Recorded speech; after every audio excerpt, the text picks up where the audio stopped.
16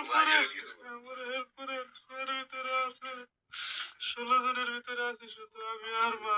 জামালপুরে সোহেল ভাই, মহিউদ্দিন ভাই, পলাশ ভাই, এই চারজন আছি। আর সবাই শেষ। আল্লাহ বাঁচিয়ে রাখছে না, মরে গেছে কেন্দ্র জানি। আছি মাত্র 4 জন। রহমত করে আল্লাহ রাসূল। আর বেশি কিছু বলতে পারবো না।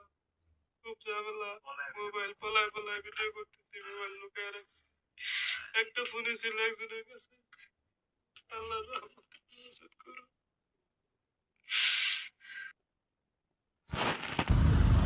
আসসালামু আলাইকুম রহমতুল্লাহ। আপনারা যেই ভিডিওটা দেখলেন, শর্ট ভিডিওটা, যেটা বর্তমানে সবাই ভাইরালের মতো প্রচার করতেছে বা অনেকটাই প্রচার করতেছে যে 30 জনের মধ্যে 26 জনই মারা গেছে। দেখেন, এটা আমার কাছে সম্পূর্ণ মিথ্যা খবর মনে হয়। কেন? আমার ছোট্ট একটা অভিজ্ঞতার মাধ্যমে আমি বলি।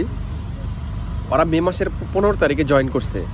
মে মাসের 15 তারিখে জয়েন করার পরে এটা জুন মাসের 16-17 তারিখ, আরও 5 দিন আগে সেই ভিডিওটা ছাড়ছে।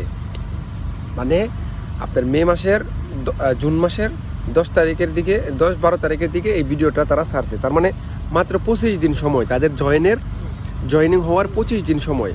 এই 25 দিনের ভিতরে তাদেরকে ফ্রন্ট লাইনে নিয়ে গেল, আর 30 জনের মধ্যে 26 জনই মারা গেল। এটা একটা হাস্যকর, এটা একটা বানোয়াট গল্প আমার কাছে মনে হইতেছে। কারণ কেন মনে হইতেছে, এই 4 জন কী করতেছে, একটা হয়তো বা সিম্পিতি পাওয়ার জন্য, কিংবা মনে করেন তাদেরকে উদ্ধার করার জন্য, মানে একটা আগ্রহ প্রকাশ করার জন্য, যে না, সরকার যেন আমাদের প্রতি একটা আগ্রহ প্রকাশ করে। তো সেই জন্য এরা মূলত 4 জন যেহেতু একসাথে আছে, 4 জন জীবিত রেখে, আর 26 জন যেহেতু মনে করেন আলাদা হয়ে গেছে, আলাদা গ্রুপে, আলাদা আলাদা গ্রুপে চলে গেছে, এই 26 জনেরা মাইরা ফেলাইছে, মানে কথার মাধ্যমে। তো এখনই হতাশ হওয়ার কোনো কারণ নাই। এখন অনেকেই বলতে পারেন তাদের সাথে তো যোগাযোগ হইতেছে না। মূলত সেখানে অনেক জায়গায় ইন্টারনেট নাই। আমরা ইন্টারনেট পাইতেছি, আমরা কমান্ডারের সাথে ছিলাম সবসময়। আমরা সবসময় কমান্ডারের সাথে ছিলাম দেখে আমরা ইন্টারনেট পাইছি। তো অনেকেই ইন্টারনেট পাইতেছে না, যোগাযোগ নেই, বা হয়তো বা মোবাইল কমান্ডারের কাছে জমা আছে। তো অর্থাৎ এখনই হতাশ হওয়ার দরকার নাই। শুধুমাত্র একটা ভয়েসের মাধ্যমে এই 4 জন ব্যক্তি সম্ভবত তাদের প্রতি একটা অনুগ্রহ, মানে বা সিম্পিতি পাওয়ার জন্য হয়তো এই ভিডিওটা ছাড়ছে। তো আপনারা এখনই হতাশ হবেন না। আমার মনে হয় না তারা এখনও মেন ফ্রন্ট লাইনে চলে গেছে। হ্যাঁ, তবে কোনো ক্যাম্পে আছে। ক্যাম্পে থাকলে আপনার কি হয়, মোবাইলগুলো কমান্ডারের কাছে জমা থাকে। তো আমাদের কেন থাকে না? আমরা হয়তো বা কিছু সিস্টেম আছে, যাই হোক। তো এখনই আমার কাছে এই ভিডিওগুলা বা এই 26 জন মারা গেছে, এটা সম্পূর্ণ ভুয়া একটা খবর মনে হয়।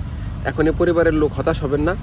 আর আমরাও কিন্তু ব্যক্তিগতভাবে 40 থেকে 45 দিন আমরা নিখোঁজ ছিলাম, মানে 1.5 মাসের মতো নিখোঁজ ছিলাম। আমাদের কোনো যোগাযোগ ছিল না, আমাদের পরিবারও এরকম খোঁজাখুঁজি করছে। অতএব হতাশ হওয়ার কোনো মানে হয় না। এই আমার কাছে ভিডিওটা সম্পূর্ণ ভুয়া মনে হয়। অতএব অপেক্ষা করেন, ইনশাল্লাহ 26 জনের মধ্যে হয়তো বা কেউ মারা যাইতেও পারে, তবে 26 জন মারা যায় না, যোগাযোগ হবে ইনশাল্লাহ। আপনারা অপেক্ষা করেন, ভালো কিছু হবে ইনশাল্লাহ।